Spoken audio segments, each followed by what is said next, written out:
بربك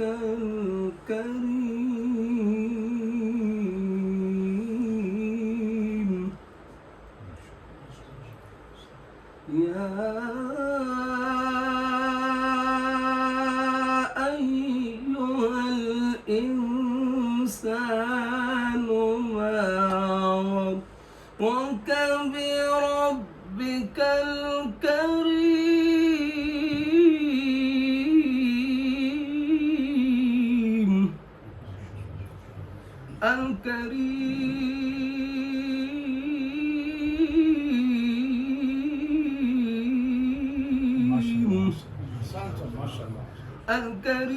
الذي خلقك فسواك فعدلك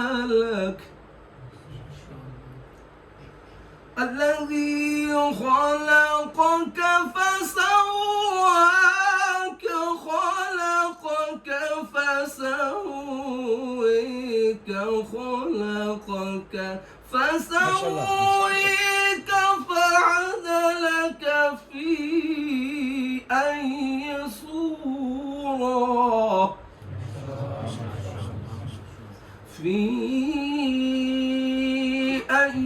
صورة ما شاء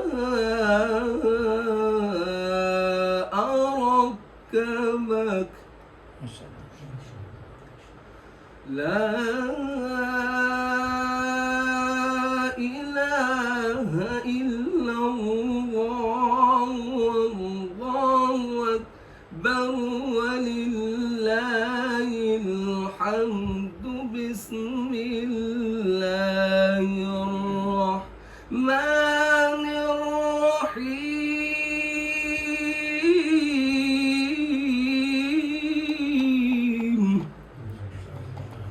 بسم الرحمن الرحيم أفلا يتدبرون القرآن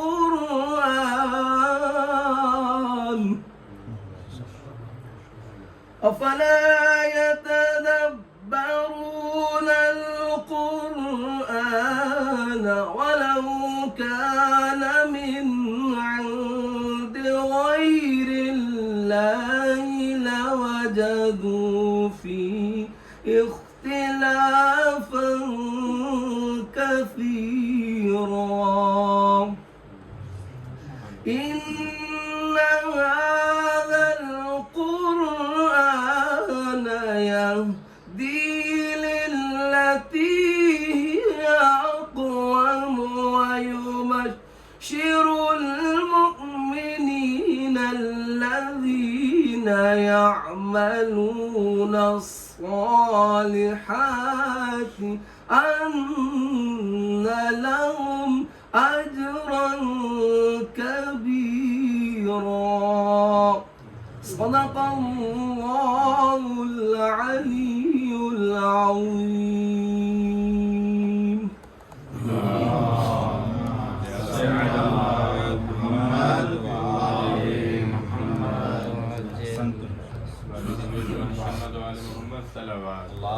اللهم صل على محمد وعلى اللهم صل على محمد وعلى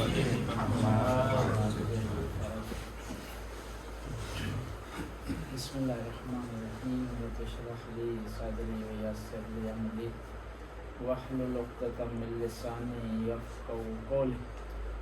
رب ادخلني مدخل صدق واخرجني مخرج صدق واجعل لي من لدنك سلطانا نصيرا. قال رسول الله صلى الله عليه وآله وسلم علماء امتی افضل من انبیاء بنی اسرائیل. پیغمبر گرامی کا ارشاد ہوتا ہے کہ میری امت کے علماء بنی اسرائیل کے انبیاء سے افضل ہیں. آپ جس راستے کا آپ نے انتخاب کیا ہے اس میں فضیلتیں بھی ہیں، مقام بھی ہے، انبیاء کی وراثت بھی ہے، لیکن مشکلات بھی ہیں. وراثت انبیاء کی اس میں 3 حوالے سے، ایک مقام اور درجے کے حوالے سے، دوسرا ذمہ داری کے حوالے سے، تیسرا مصائب اور مشکلات کے حوالے سے. یعنی ہم نے صرف یہ نہیں دیکھنا کہ انبیاء کو خدا نے مقام عطا کیا تو ہمیں بھی مقام ملنا چاہیے. انبیاء کو خدا نے مقام عطا کیا، لیکن جو مصائب انبیاء نے جھیلے ہیں، برداشت کیے ہیں، وہ بھی کوئی کم نہیں. انبیاء کو پتھر مارے گئے، انبیاء کو برا بلا کہا گیا، انبیاء کو مجنون کہا گیا، انبیاء کو شاعر کہا گیا، کاہن کہا گیا، تہمتیں لگائی گئی، لیکن وہ اپنے راستے پر ڈٹے. ہمارے نبی نے اپنا جو سکہ منوایا ہے پیسے کے بلبوتے پر نہیں منوایا. معاشرے میں اس وجہ سے نہیں منوایا کہ بڑے خاندان سے تعلق تھا، بلکہ اپنے کردار کی وجہ. صادق و امین مشہور ہو گیا مکہ اور مدینہ. غار حرا سے نبی کریم تشریف لائے تو کسی نے استقبال نہیں کیا، واہ واہ کسی نے نہیں کہا، پھول نہیں کسی نے نچھاور کیا، بلکہ لوگوں نے پتھر مارے، تہمتیں لگائی، شاعر کہا. لیکن وہی نبی جب دنیا سے جا رہے تھے اتنا کردار چھوڑا. وہی نبی جب دنیا سے جا رہے تھے تو لوگ سارے اشکبار تھے. وہی نبی جب دنیا سے جا رہے تھے تو جانے سے پہلے لوگ ان کے وضو کا پانی اٹھا لیا کرتے تھے، ان کے بالوں کو آپس میں تقسیم کیا کرتے تھے. یعنی اتنا درمیان میں کس طرح اتنی بڑی تبدیلی آئی کردار کے میں. ایک ہمارے لیے ایک درس ہو رہا اللہ کے رسول. علماء میں کچھ کوالٹیز ہونی چاہیے، وہ اگر نہیں ہوگی تو آپ کامیاب نہیں. سب سے پہلی کوالٹی، آپ جو درس پڑھ رہے ہیں اس درس کو اس لیے نہ پڑھیں کہ میں اچھا مقرر بن جاؤں، بننا چاہیے، لیکن ٹارگٹ یہ نہیں ہونا چاہیے۔ اس لیے نہ پڑھیں اس کو کہ آپ کی آمدنی کا ایک ذریعہ بن جائے، اس لیے اس درس کو آپ نہ پڑھیں کہ آپ کو سارے معاشرے کے لوگ واہ واہ کریں، بلکہ اس درس کو خدا کے لیے پڑھیں، اہل بیت کے پیغام کو لوگوں تک پہنچانے کے لیے۔ تو اس میں سب سے پہلی چیز ضروری ہے کہ آپ کا اپنا عقیدہ ٹھیک ہو، آپ کا اپنا عقیدہ متزلزل ہوگا، اس میں ٹھہراؤ نہیں ہوگا، اس میں اتار و چڑھاؤ ہوگا، نشیب افراز ہوگا، دوسروں کو آپ نہیں سکھا سکتے۔ بعض ہمارے علماء ہوتے ہیں ڈھیلے ہوتے ہیں، کسی جگہ گئے ہیں، دیکھا ہے کہ معاشرہ ایسا ہے، علی وللہ پڑھ رہے ہیں، نماز پڑھنا شروع کر دیں، یا وہاں کا جو بڑا سیٹ ہے، جو پیسے والا ہے، جو زیادہ تنخواہ دیتا ہے، کمیٹی کا انچارج ہے، اس نے کہا پڑھو، پڑھنا شروع کر دیں۔ اگلی جگہ گئے ہیں، دوسرا وہاں ماحول مختلف تھا، ڈکو ماحول تھا، یہ وہاں چھوڑ دیتے۔ نہیں، آپ نے معاشرے سے متاثر نہیں ہونا، بلکہ کیا کرنا ہے، معاشرے کو متاثر کرنا ہے۔ مجھے بڑا پیارا جملہ یاد ہوتا ہے، مولا امیر المومنین مولا مشکل کشا،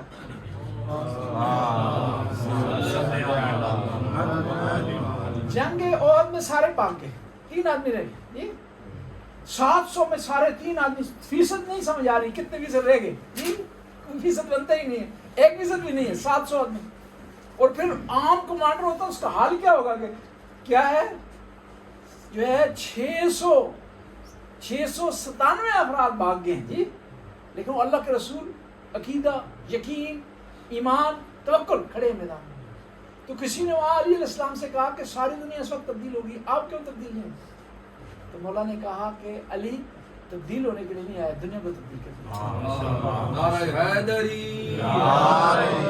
ایک عالم دین کو چاہیے عقیدہ اپنا ٹھیک کرے، اور عقیدے میں اگر آپ سمجھ رہے ہیں نا کہیں گڑبڑ ہے، کہیں تزلزل ہے، کسی معتبر عالم دین سے ٹھیک کروا۔ امام ہادی نکی کے صحابی ہیں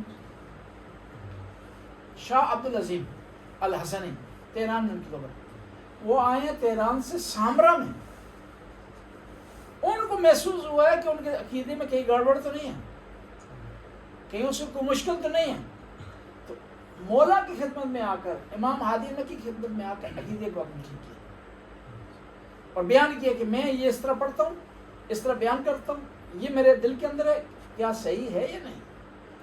اول سے لے کر سارا عقیدہ انہوں نے بیان کیا، مولا نے تصدیق کی ان کی عقیدے کی۔ پہلے یہ عقیدہ ٹھیک ہو، عقیدہ ٹھیک ہوگا تو آپ کبھی متزلزل نہیں ہوں گے، یہ نہیں ہوگا درمیان میں چھوڑ کے چل جائیں۔ اب کئی مدرسوں میں ہوتا ہے درمیان میں لوگ درس چھوڑ کے چل جاتے ہیں، میں پشاور میں تھا، تقریباً 4 سال میں 80 طالب علم چھوڑ کے چلا گیا، حتیٰ اتنے چھوڑنا شروع ہو گئے تو ہمارے ساتھ ایک طالب علم تھے، محمد علی نام تھا، بکر، وہ جب بھی طالب علم بھاگتا تو خبریں پڑھتے تھے، روزانہ اکٹھے ہو جاتے تھے نا شام کو کہ آج فلاں آدمی جو ہے وہ عقیدہ لے کر آیا تھا، یقین لے کر آیا تھا، صمیم قلب سے آیا تھا، لیکن راستے سے بھٹک گیا اور آج مدرسہ چھوڑ کے روانہ ہو گیا اپنے منزل کی طرف۔ ایک طالب علم ہمارے ساتھ فیصل آباد کے تھے، تو وہ ایک دفعہ بیٹھے ہوئے تھے بڑے خوش، ہم نے کیوں خوش ہیں؟ کہا کہ میرے بھائی نے مجھے فیصل آباد سے خط لکھا ہے۔ میں نے کہا کیا لکھا ہے؟ کہا میرے بھائی نے خط لکھا ہے کہ تم اس طرح درس پڑھو آل محمد کا کہ تیرے درس کی خوشبو پشاور سے فیصل آباد تک پہنچ جائے۔ اب وہ 10ویں دن بھاگ گیا خود لڑکا، تو سب ہنس رہے تھے، کہہ رہے تھے خوشبو تو نہیں بھیج سکا، خود واپس چلا گیا۔ یہ کون بھاگتے ہیں جن میں یقین نہیں ہوتا، کہ میسم تمار کے راستے پر نہیں ہوتا، جو ابو ذر غفاری کے راستے پر نہیں ہوتا، مالک اشتر کے راستے پر نہیں ہوتا، جو عبد الرحمن امام کے صحابی ہیں کربلا میں ان کے راستے پر نہیں ہوتا، زہیر کین کے راستے پر نہیں ہوتا، حارث قائلی کے راستے پر نہیں ہوتا۔ امام کے ایک صحابی ہیں حارث قائلی، عمر رسیدہ تھے میدان کربلا، سب سے زیادہ عمر تھے۔ جب دیکھے نا سارے شہید ہو رہے ہیں آئے ہیں میدان میں، 90 سال سے زیادہ عمر ہے، 2 کپڑے انہوں نے منگوایا، عصا منگوایا اور تلوار منگوائی، ایک کپڑا کمر سے باندھا ہے، کمر سیدھی رہے، کمر کی جھکی ہوئی تھی، لیکن قربان جاؤں عقیدے پر، قربان جاؤں یقین پر، قربان جاؤں توکل پر. 3 دن سے پیاسا ہے، 9 سال کی عمر ہے، کمر جھکی ہوئی ہے، لیکن ذرا برابر گھبرایا نہیں. ہاتھ میں ایسا پکڑا ہوا ہے، ایک ہاتھ میں تلوار ہے، کمر باندھی اور دوسرا کپڑا انہوں نے یہاں باندھا آنکھوں پر، کیونکہ انہیں دکھائی نہیں دیتا تھا. ہاتھ کے ذریعے وہ ہاتھ کی مدد سے دیکھتے تھے، ہاتھ اس کو ابرو کو اٹھا کر کے یہاں باندھا کپڑا تاکہ میرے ہاتھ ایزی رہے، لڑ سکیں. اس حالت میں آئے نا امام اپنی کرسی سے اٹھ گئے ہیں فوراً. امام حسین پتہ کیا فرماتے ہیں؟ شکر لکک یا شیخ، خدا تیرا شکریہ ادا کر. کسی نے کہا کہ حضرت سے قائلی آپ اس پوزیشن میں کس لیے آئے ہیں؟ لڑنے کی پوزیشن نہیں ہے، یہ جنگ کا بیلنس تبدیل کرنے کی پوزیشن نہیں ہے. ایک آدمی 9 سال کا، عصا اس کے ہاتھ میں، دکھائی اسے دیتا نہیں ہے، کمر اس نے باندھی ہے، مشکل سے چل رہا ہے. کہا اس لیے آیا ہوں بتانے کے لیے کہ فاطمہ کا لال ہاتھ پر ہے. مجھے پتہ ہے میرے لڑنے سے میدان جنگ تبدیل نہیں ہوتا. آپ کے بھی میدان میں رہنے ہیں، اہل بیت کے راستے میں رہنے میں آپ نے فریضہ ادا کرنا ہے. آپ نے یہ نہیں دیکھنا کہ آپ کے جو ہے وہ جانے سے مسئلے میں فرق نہیں آئے گا. اور پھر جو اہل بیت کا راستہ ہے نا، اس میں ہم اپنے لیے کر رہے ہیں. اہل بیت ساری دنیا ان کو مانے نا، ان کے مقام میں اضافہ نہیں ہوتا. ساری دنیا ان کو ترک کر دے، ان کے مقام میں کمی نہیں کر سکتی. جو کرے گا اپنے لیے کرے گا. بس کوشش کرے، پختہ ایمان اور یقین آپ کو ہونا چاہیے. اور علماء نے دکھایا گزشتہ شہید اول ہے، شہید ثانی ہے، شہید ثالث ہیں، شہید باقر صدر ہیں. ہم پہ تھوڑی سی مصیبت آتی ہے، تھوڑی سی مشکلات آتی ہیں، گھبرا جاتی ہیں. مومنین بعض کا جو ہے وہ تنگ کرتے ہیں یا سوال کرتے ہیں یا تنقید کرتے ہیں، پریشان ہو جاتے ہیں. دیکھیے وہ بھی تو تھے نا شہید اول، اہل بیت کے راستے میں علم پہنچانے کے راستے اپنی جانیں دی تھی. اور یہ نیا سلسلہ نہیں ہے، پیغمبر کے زمانے سے چل رہا ہے. پیغمبر کے زمانے میں ایک پیغمبر نے ایک دفعہ مبلغ بھیجے نا، قراء بھیجے، قاریان، جس طرح قاری صاحب ہیں تشریف فرما، قاری بھیجے، کہتے ہیں 30 سے 40 قاری تھے، سب شہید ہو گئے بیچارے. ایک آدمی آیا مدینے، اس نے کہا کہ ہمارے پاس مبلغ بھیجے. اللہ کے رسول نے بھیجے، دھوکے سے ان کو شہید کر دیے. 3 آدمی بچ کر واپس آئے مدینے. اور دیکھیں ابو ذر غفاری اہل بیت کا پیغام پہنچانے کا راستہ میں کتنی مشکلات برداشت کی. کہتے ہیں رات کی تاریکی میں خلیفہ نے اشرفیوں کی تھیلی بھر کر بھیجی، سونے کی تھیلی بھر کے بھیجی ابو ذر کے پاس کہ اہل بیت کی تبلیغ چھوڑ دیں. ہمارے ساتھ یہ ہو سکتا ہے نا، دشمن بال کو ڈراتا ہے، اگر ڈرے نا پھر شہید کر دیتا ہے. ٹھیک ہے، دعاؤں میں لاتا ہے. جو ہوتے ہیں دلیر ہوتے ہیں، بہادر ہوتے ہیں، اہل بیت کے راستے میں تو پیچھے نہیں ہٹتے. جس طرح عارف حسینی تھے، دشمن نے ہر کوشش کی، آخر میں شہید کر دیا.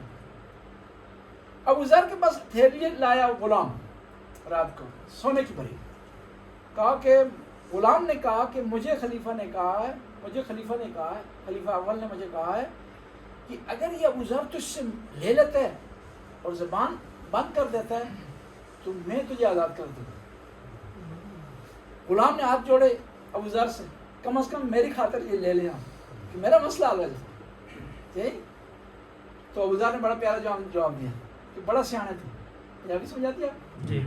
بڑا سیانے، تو بڑا چلاک اور ہوشیار ہے، خود آزاد ہونا چاہتا، مجھے غلام بنانا چاہتا. ابو ذر گھاٹے کا سودا نہیں کرتا. ابو ذر کو تو نے کیا سمجھے کہ علی کا نام بیچ دے گا، سودا کر لے گا؟ نہیں، کبھی ہو نہیں سکتا. زبان کٹ جائے گی لیکن کیا ہے، سودا نہیں کرتا. میں سب میں تمار. دیکھیے کتنی مشکلات میں اہل بیت کا ذکر کر رہے ہیں، اہل بیت کا پیغام پہنچا رہے ہیں. ہم تو آسان ہے، مسئلہ نہیں ہوتا. ہم جاتے ہیں، بہترین کمرہ ہمیں ملتا ہے، اوپر ممبر پہ جاتے ہیں، نیچے بھی بیٹھے لوگ واہ واہ بھی کرتے ہیں، نعرے بھی لگتے ہیں، ویڈیو بھی بنتی ہے، پھر پروٹوکول سے ممبر تک جاتے ہیں، پروٹوکول سے. لیکن محسن تمار کے ساتھ اس طرح نہیں. لیکن پھر بھی ڈٹے ہوئے ہیں. 2 قسم کے لوگ ہیں. ایک جو ہے اس ممبر کے لیے خرچہ کرتے ہیں، قربانی دیتے ہیں، قیمت ادا کرتے ہیں، اور ایک وہ لوگ ہیں جو اس ممبر سے کماتے ہیں، فائدے میں وہ ہے جو قیمت ادا کر رہا ہے، جو اس ممبر کے لیے قربانی دے رہا ہے وہ فائدے میں، جو کما رہا ہے فائدے میں نہیں ہے۔ اہل بیت کے راستے سے کمائی یہی ہے کہ وہ آپ سے راضی ہو جائے۔ سبحان اللہ، سبحان اللہ، بے شک۔ ایک مثال کے ذریعے عرض کروں گا، امام حسین جب چلے نا مدینہ سے، امام نے کرائے پہ لیے اونٹ، ظاہر اتنا بڑا قافلہ چل رہا ہے اور معلوم نہیں تھا راستے سے کتنے لوگ ملیں گے، سواریوں کو چاہیے، اونٹ کرائے پر لیے۔ 10 محرم کو عاشورہ کے دن وہ اونٹوں کا مالک سامنے آیا، اس نے کہا یا اپنے رسول اللہ، میں آپ کا احترام کرتا ہوں، آپ کی رسپیکٹ کرتا ہوں، آپ نواسہ رسول ہیں، لیکن مجھے ان چیزوں سے سرکار نہیں، میرا ہے کاروبار، میں نے آپ کو اونٹ کرائے پر دیے تھے، ابھی تک میں سمجھا تھا شاید معاملہ حل ہو جائے گا، مجھے میرے اونٹ مل جائیں گے، کرایہ میں چلا جاؤں، لیکن ابھی دیکھ رہا ہوں کہ حل نہیں ہو رہا، آپ اس کے بعد شہید ہو جائیں گے، میرے اونٹ کون دے گا مجھے؟ میرے اونٹ میرے حوالے کریں اور میرا کرایہ بھی۔ کس وقت اکیلے ہیں، خیموں سے رونے کی آواز آ رہی ہے، دل میں 100 قسم کی فکر آ رہی ہے، جی دائیں بائیں دیکھ رہے ہیں کوئی بھی نہیں، ملے آدمی اصرار کر رہے ہیں، مولا نے دیکھا نا یہ اصرار کر رہے ہیں تو کہا ٹھیک ہے، اونٹ اس کے حوالے کیا، کرایہ اس کو دیا اور محفوظ راستہ دکھایا اسے۔ اس کا مطلب ہے امام کو محفوظ راستے کا علم تھا، امام میدان میں قربانی امام نے جو پیش کیا نا اختیار سے کی ہے، اجبار سے نہیں کی، پھنسے نہیں ہیں، تو دشمن کے درمیان میں گھیرا آ گیا، راستہ اس کو دکھایا، پیسے بھی اس کو اس سے جو طے کیے تھے اس سے زیادہ دی، ابھی چل پڑا، یہ وہاں سے نکل گیا، بڑا خوش قسم، کرایہ بھی مل گیا ہے، اونٹ بھی مل گیا ہے۔ نواز رسول کافی دیر تک اس کو دیکھتے رہے کہ شاید اس کے دل میں آ جائے، واپس نہیں آیا، راستے میں گئے، ڈاکو نے اس پہ حملہ کیا، اس کو قتل کر دیا، اونٹ اس کو اٹھا لے، پیسے اٹھا لے، مارا گیا، یہ بھی مارا گیا، حبیب بن نظار بھی شہید ہو گئے، یہ رہا کوئی نہیں، لیکن زمین و آسمان کا فرق ہے، یہ بھی مارا گیا، زہیر کین بھی شہید ہوئے، لیکن زمین آسمان کا فرق ہے، یہ بھی مارا گیا اور کون ہے ابو الفاضل بھی شہید ہوئے، لیکن زمین آسمان کا فرق۔ امام نے بڑی پیاری مثال دی، امام اپنے آپ کو بچا سکتے ہیں، یہ شرعی مسئلے کی ذریعے وضاحت کرتے ہیں آپ کے صلوات پر بندہ اللہم صلی علی محمد وآل محمد۔ ایک شرعی مسئلہ ہے، اہم اور مہم، اسے ایک قانون کلی ہے اس میں نا فقہ میں، اہم اور مہم، جب دو کام آپ کے سامنے ہو، ایک اہم ہو اور ایک مہم، تو آپ نے اہم کو بجا لانا، دونوں کی اہمیت ہے لیکن ایک اہم ہے، اس کو آپ نے بجا لانا۔ علماء اس طرح مثال دیتے ہیں کہ آپ کے سامنے دو چیزیں ڈوب رہی ہیں، آپ ایک کو بچا سکتے ہیں، ایک جاندار، ایک غیر جاندار، حکم یہ ہے کہ آپ جاندار کو بچاتے ہیں، اس کو بچانا کیا ہے، اہم ہے، مہم نہیں ہے۔ پھر دو جاندار ہیں، ایک حلال گوشت ہے، غیر حلال گوشت ہے، حکم یہ ہے کہ آپ حلال گوشت کو بچائیں۔ پھر دو انسان ڈوب رہے ہیں، دونوں کو بچائیں تو اچھی بات ہے، ایک کو آپ بچا سکتے ہیں، توانائی نہیں ہے، ٹائم نہیں ہے آپ کے پاس، تو آپ کیا ہے وہاں سے کیا کریں گے، وہ دو انسانوں میں سے جو آدمی مسلمان ہے، مومن ہے، اس کو بچائیں۔ پھر دونوں مومن ہیں، دونوں مسلمان ہیں، دونوں شیعہ ہیں، ایک عالم دین ہے، آپ نے کیا کرنا ہے، اہم کو بچانا، اس کو آپ نے ترجیح دینی۔ اور یہ اہم اور مہم کا مسئلہ صرف شریعت سے مربوط نہیں ہے، دنیاوی مسائل میں ہوتا ہے، دو کام آپ کو پیش آ جاتے ہیں تو آپ کیا کرتے ہیں، سب سے پہلے مہم کام کو کرتے ہیں، وقت ضعیف ہوتا آپ کے پاس۔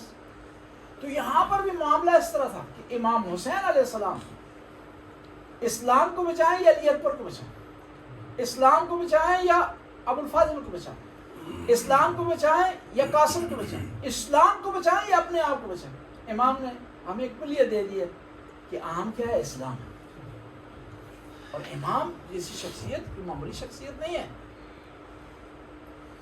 امام ہے، معصوم ہے، خدا کے چنے ہوئے ہیں، لیکن امام نے قربان ہو کر کے بتا دیا کہ کیا ہے، یہ اسلام ترجیح رکھتا ہے، شریعت ترجیح رکھتی ہے، قرآن ترجیح رکھتا ہے، اسلامی احکام ترجیح رکھتے ہیں، ان کو آپ کو جو ویلیو دینی چاہیے۔ ایک اور چیز جو ہے جو عالم دین کو مد نظر رکھنی چاہیے، وہ خوف خدا۔ خوف خدا کا مطلب یہ نہیں ہے کہ خدا سے ڈریں، نعوذ باللہ خدا کسی کو ڈراتا ہے، ایسا نہیں۔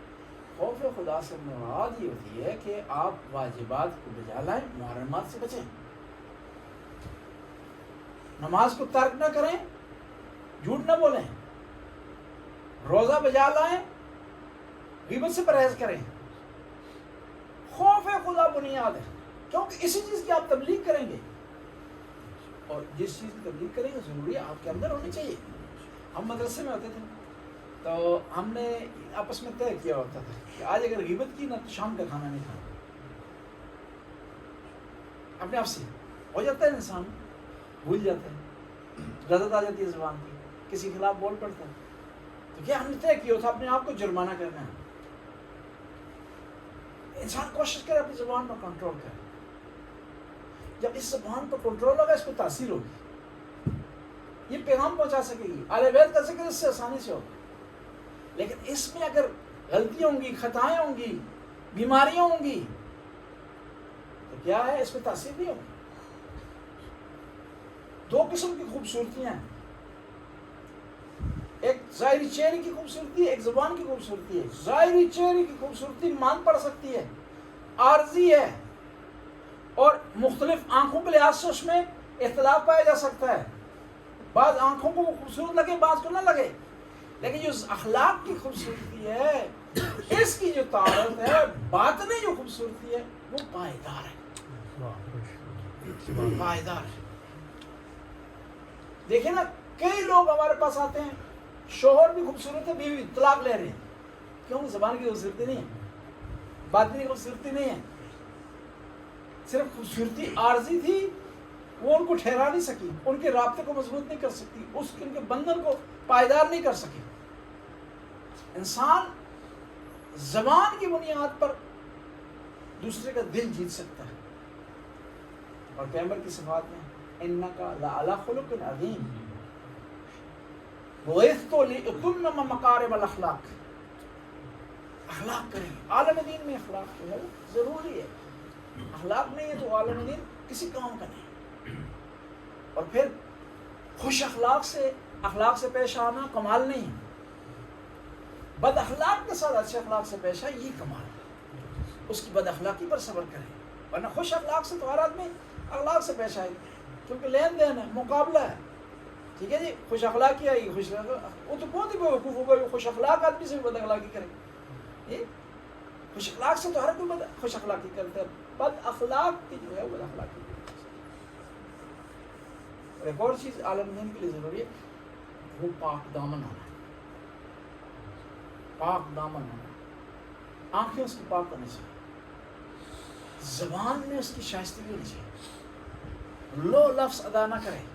لیکن قرآن کتنے پیارے طریقے سے بات کرتا ہے، او لامستم النساء، جمع کا لفظ استعمال نہیں کرتا، مباشرت کا لفظ کہا، جب تم عورتوں سے ٹچ کرو تو غسل تم پہ واجب ہے۔ کتنے پیارے انداز، کنایت سے سمجھا رہا ہے، ہمیں درس دے رہا ہے کہ اگر آپ کوئی بات بھی کرنا چاہتے ہیں، کوئی شرعی مسئلہ بھی بیان کرنا چاہتے ہیں تو پیارے طریقے سے۔ وہ ہمارے علاقے میں ایک عالم دین آگے نام لینا مناسب نہیں، ایک مومن بیچارہ بھول کے چلا گیا ان کے پاس کہ مولوی صاحب میں نے غسل واجب دسو، واجب جنابت، ٹھیک ہے۔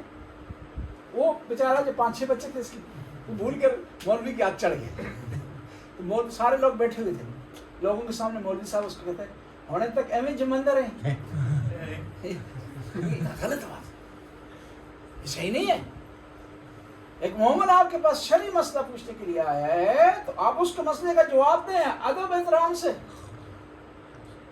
نہ یہ کہ اس کو کرٹیسائز کریں، وہ آئندہ جرت ہی نہ کریں، مولویوں سے بھاگیں۔ یہ امامات دیکھتے ہوئے راستہ تبدیل کر دیں، انہوں کو گور ہلا دینے کو فتوی ہلا دینا، یہ اخلاق سے پیارے طریقے سے بولیں گے نا، مسئلہ وہ حل ہو جائے۔ اب وہ ایک آدمی کبھی بھی دوبارہ نہیں پوچھے گا مسئلہ حل نہیں سے۔ اور ایک اور چیز ہے، مسئلہ نہ آتا ہو نا، ایرانی علماء میں خصوصیات دیکھیے، وہ کہہ دیتے ہیں کہ ابھی میرے ذہن میں نہیں ہے، میں دیکھ کر نہیں ہے، ہمارے طرح نہیں ہے جی، کچھ نہ کچھ جواب دے ہی دینا جی، ٹھیک ہے جی۔ اس میں اختلاف ہے جی۔ وہ ایک مولانا صاحب کے عید کی نماز پڑھا رہے تھے تو سورہ حمد بھول گئی، نہیں پڑھی، ان کی توجہ اس پہ تھی نا سورہ شمس پر اور سورہ سب اس پر اپنے کالا پر نا، انہوں نے سمجھا شاید یہ ہے ہی نہیں ہے نا، قنوت کی طرف توجہ دی، پڑھی نہیں ہم. اب مومنوں نے گھیر لیا. مومنوں میں ہوتے ہیں ایک دو جو ہے نا وہ ان کا کام ہی ہوتا ہے مولوی کو چھیڑنا، اس کا دھیان لینا، اپنی علمیت ثابت کرنا. ویسے ہی وہاں میں جمعہ کو خطبہ ایک دفعہ دے رہا تھا، میں نے کہا دیکھو فلسطین میں 60,000 افراد مارے گئے. ایک آدمی نیچے سے کھڑا ہوا، اس نے کہا نہیں 60 نہیں 55,000 تھے. میں نے کہا تم نے کفن خریدنے ہیں، بیٹھ نیچے، ٹھیک ہے ابھی تقریر کا فرض کرو نہیں ہے، بتانے کا مقصد ہے بہت لوگ مارے گئے فلسطین ہے نا. اب وہاں ہم نے کفن تھوڑی خریدنے کی تعداد فکس ہونی چاہیے، کم نہ ہوئی کفن کم نہ پڑ جائے. بعد میں نے چیک کیا جا کر کے وہ 67,000 تھے، میری جو فگر تھی اس سے بھی زیادہ تھے. اس نے خام وہاں درمیان میں نا اپنا بتانے کے لیے کہ میرے پاس جو ہے وہ علم بہت زیادہ ہے. جہاں مسئلہ نہ تو فوراً آپ کہہ دیں کہ نہیں آتا. علامہ طباطبائی بہت بڑے عالم دین ہے، تفسیر المیزان لکھی ہے، علامہ ہے، ایران کا علامہ، پاکستان کا علامہ نہیں ہے. پاکستان میں تو ہر آدمی جو بھی تقریر سیکھ لیتا ہے علامہ بن جاتا ہے، ٹھیک ہے. ایران کا علامہ مجتہد سپر ہوتا ہے، آیت اللہ سپر ہوتا ہے. مجتہد فقہ میں ماہر ہوتا ہے، علامہ کئی علوم میں ماہر. ایران میں مجتہد بہت زیادہ ہیں، علامہ بہت کم ہے. علامہ حسن رضا عاملی، جوادی عاملی، گنے چنے افراد ہیں. علامہ مطہری، علامہ تھے طباطبائی. وہ گزر رہے تھے گلی سے، جو کہا آدمی مسئلہ پوچھا، انہوں نے کہا نہیں آتا مجھے. وہ بھی بڑے ڈیڑھ سا تھا. انہوں نے کہا اتنا بڑا امامہ رکھے ہے، اتنا بڑا امامہ آپ نے سر پہ رکھا ہوا ہے، آپ کو مسئلہ نہیں آتا. انہوں نے امامہ اتار کے اس کے سر پہ رکھ دیا. امامے سے اگر مسئلے آتے ہیں نا یہ لو، ٹھیک ہے اب تم بتاؤ. اگر نہیں آتا فوراً کہتے نہیں آتا. پشاور میں تھے تو مدرسے میں ایک طالب علم تھا، نیا نیا آیا، ایک مومن باہر سے آیا. اس نے مسئلہ پوچھا، طالب علم نے غلط جواب دے دیا اس کو. اب ہم سن رہے تھے پاس، ہم بھی کوشش کرتے ہیں نا دوسروں کو وہ خبریں لینا کیا کر رہے ہیں طالب علم. تو ہم نے پکڑ لیا اسے، ہم نے کہا کہ آپ نے ایسا کیوں غلط جواب دیا. اس نے کہا پوری زندگی میں کسی نے ایک دفعہ مجھ سے مسئلہ پوچھا تھا، اس کو بھی نہ کر دیتا میں. ایسا نہیں ہونا چاہیے. نہیں آتا کلیئر تھا، اور اس میں کباط نہیں ہے. آپ کے غلط مسئلے کی وجہ سے غلط عبادت ہوگی، غلط احکام جاری ہوں گے، اس میں کباط ہے، اس میں عیب ہے.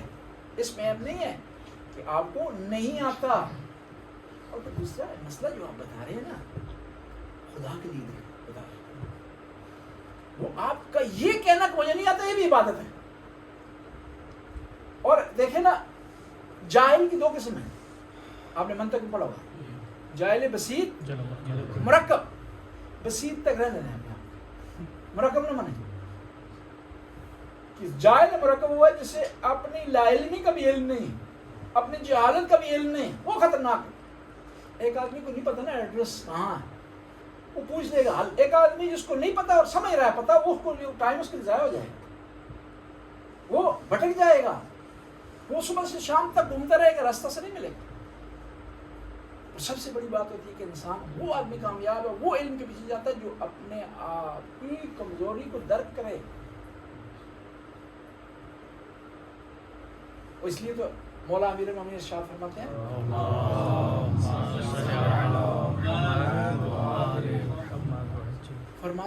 لا ادری نصف العلم، کہ اگر آپ یہ کہہ دیتے ہیں نا کہ میں نہیں جانتا ہوں، یہ آدھا علم نہیں. اس کوشش کریں صاف کلیئر رہیں اپنے معاملے میں، اور پھر اپنی حقیقت دوسروں کو جاننے دیں، چھپائیں نہ اس کو. اگر کہیں نماز میں کوئی چیز بھول جاتے ہیں نا کہہ دیں بھول گئے. میں مشہد میں ایک دفعہ نماز پڑھ رہے تھے، ایک آدمی نے زور کی نماز پڑھائی، اس کے بعد مڑا مڑ کے لوگوں کی طرف کہا کہ لوگوں میرا وضو نہیں تھا تو آپ دوبارہ نماز پڑھیں. میرا کہا یہ سید آپ کو نماز پڑھائے گا، میں جا رہا ہوں وضو کرنے. بہت بڑی بہادری ہے. ظاہری طور پر آپ کے لیے عیب ہے، میرے لیے عیب ہے. ہم کہیں کہ وہ یہ کیا ہوگا مسئلہ نہیں، یہ بہادری ہے، یہ سچائی ہے کہ انسان وہاں کلیئر کہتے کہ میرا وضو نہیں تھا، وضو کرنے جا رہا ہوں. کم از کم لوگوں کی نماز تو صحیح ہو جائے نا. یہ نہ کہ آپ کی نماز اپنی خراب ہے، دوسروں کی بھی جو ہے وہ خراب کر دیں، ان کا بھی بوجھ آپ کر لے ساتھ میں چلے. تو میں عرض کر رہا تھا کہ عالم دین کو پاک دامن ہونا چاہیے. آپ جب فیلڈ میں جاتے ہیں نا، فیلڈ میں آپ سے خواتین بھی سوال کرتی ہیں، بچیاں بھی سوال کرتی ہیں، بزرگ خواتین بھی سوال کرتی ہیں. آپ کی جو ہے ایش کی خواتین ہیں وہ بھی آپ سے سوال کریں گے. وہاں ضروری ہے پاک دامنی, وہاں نگاہیں آپ کی نیچے ہونا چاہیے, وہاں آپ کا کردار واضح ہونا چاہیے. عالم دین میں اگر علم میں تھوڑا مٹھا ہو نا, کمزور ہو, تو چل جائے, ٹھیک ہے. ذرا بات یاد رہے, وہ سارا اگر نہیں آتا اس سے چل جائے, لیکن کردار اگر اچھا نہیں ہے, پاک دامنی نہیں ہے, ٹھیک نہیں چلے گا. نیا نیا ایران میں انقلاب آیا نا, آیت اللہ بیشتی نے تمام علماء کو اکٹھا کیا.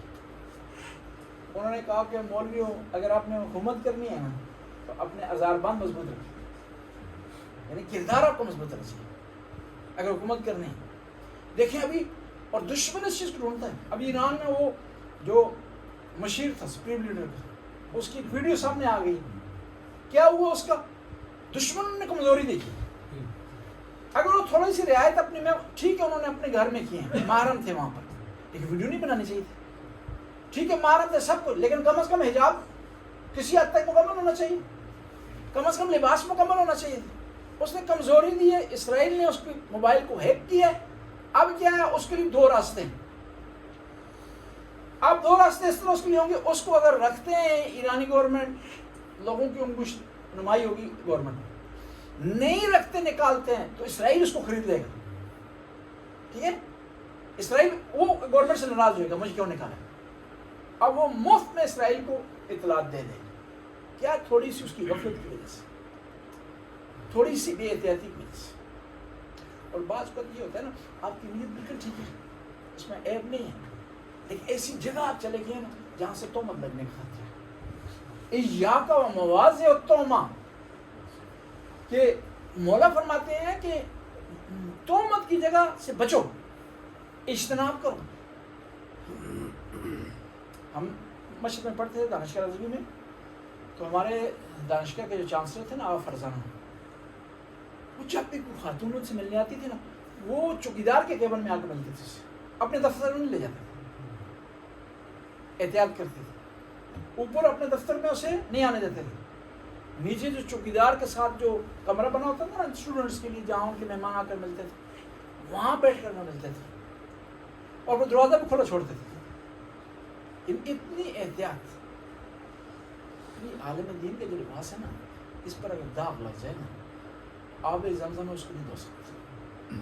پھر داغ آپ پہ نہیں لگ رہا نا, صرف ایک محمد خان پہ نہیں لگ رہا, علی مرزا پر نہیں لگ رہا, وہ اس لباس پر لگ رہا ہے, اس صنف پر لگ رہا ہے, اس طبقے پر لگ رہا ہے. اور اس طبقے پر لگ رہا ہے گویا کیا ہے, پورے مذہب پر لگ رہا ہے. اور پھر آج کل کا زمانہ ہے, میڈیا کا زمانہ ہے, یہ موبائل ہر آدمی کے ہاتھ میں آ گیا.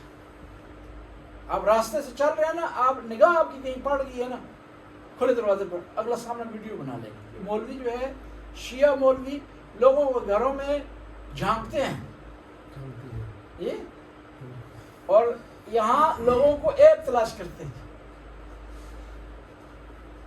اور پھر آپ کے کلام میں بھی پاک دامنی کا اثر ہونا چاہیے.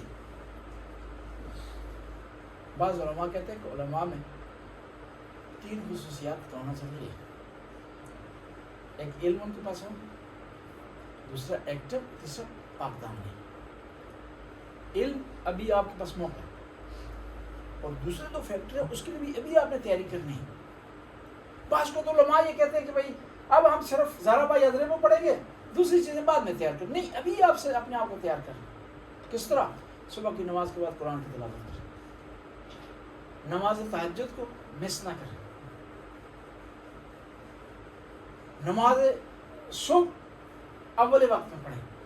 ابھی سے آپ تیاری کرنا شروع کریں, سب جو معاملہ حل ہے. ورنہ وہ ہمارے ایک دوست تھے طالب علم پشاور مدرسے میں, تو وہ ایک دفعہ کہنے لگے جی جو آدمی صبح کی نماز نہیں پڑھ سکتا تو رات کو پڑھ کر سو جائے گا. میں نے کہا کس سے سیکھا ہے؟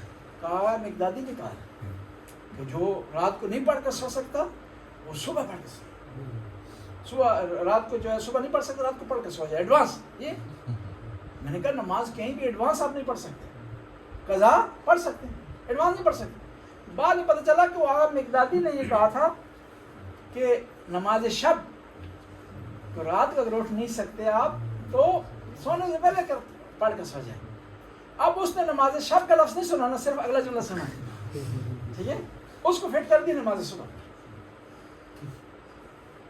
پھر یہ مشہور ہو جاتا تھا طالب علم ہمارے، یہ فلاں 4 طالب علم یہ قضا گروپ ہے، ان کی نماز قضا ہوتی نہیں. طالب علم کی نماز قضا نہیں ہوتی. مومن بعض مقید ہیں جو کام کرتے ہیں، جو اسٹرگل کرتے ہیں، دن رات کام کرتے ہیں، ٹیکسیاں چلاتے ہیں، وہ نماز کے وقت جو ہے وہ وقت پر نماز پڑھتے ہیں. کئی دفعہ ہمیں فون آ جاتا ہے کہ ہم آپ کے مرکز کے قریب سے گزر رہے ہیں، ہم مسافر ہم نے اتار دیا ہے، اگر مرکز کھلا ہوا ہے تو ہم نماز پڑھنا چاہتے ہیں. اور پھر آپ کی وجہ سے لوگوں کا ایمان پختہ بھی ہو سکتا ہے، دیکھ بھی سکتے ہیں، کیونکہ آپ مشعل راہ ہیں، آپ کے نمونہ ہیں. آپ کو لوگ دیکھ کر کے ان کا ایمان پختہ ہوگا، ان کا عمل پختہ ہوگا، ان کی عبادتیں بہتر ہوں گی.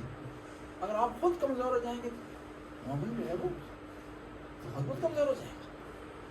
کہتے ہیں نا مومن اگر مستحب نمازیں چھوڑنا شروع کر دے تو ایک عالم دین مستحب نمازیں پڑھنا چھوڑ دے نا، اس کو کوتاہی کرے، اس میں سستی کرے، تو عوام واجب چھوڑ دیتی، کیونکہ وہ کہتی ہے ہمیں ایک درجہ پیچھے ہونا چاہیے. اس طرح ہوتا ہے نا نماز میں پیش نماز کے پیچھے لوگ چل رہے ہیں، کہتے ہیں وہاں بھی ہمیں کیا ہے، عالم دین اگر مستحب نہیں پڑھ رہا تو اس کا مطلب ہے چھوٹ ہے، ہم واجب بھی چھوڑ دیں. اگر کوئی مسئلہ ہوتا، پکڑ ہوتی تو یہ ضرور کرتے عالم دین.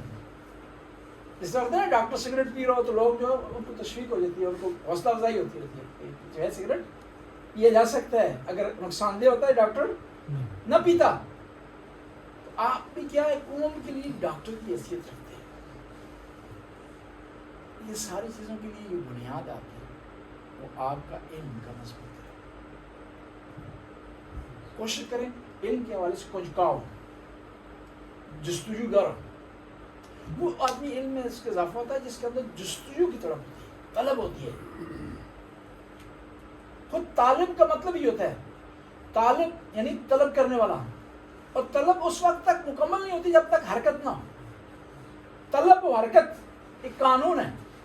طالب علم ہوگا تو ضرور اس کے اندر جستجو ہونی چاہیے، ورنہ طالب علم نہیں ہے. اگر اسی پہ اکتفا کر رہا ہے جو 4 لائنیں پڑھ رہا ہے، 5ویں اس نے نہیں پڑھنی، اس کو آگے پیچھے اس نے نہیں دیکھنا، اس کے بارے میں تحقیق اس نے نہیں کرنی، اس کے بارے میں سوال اس نے نہیں کرنا.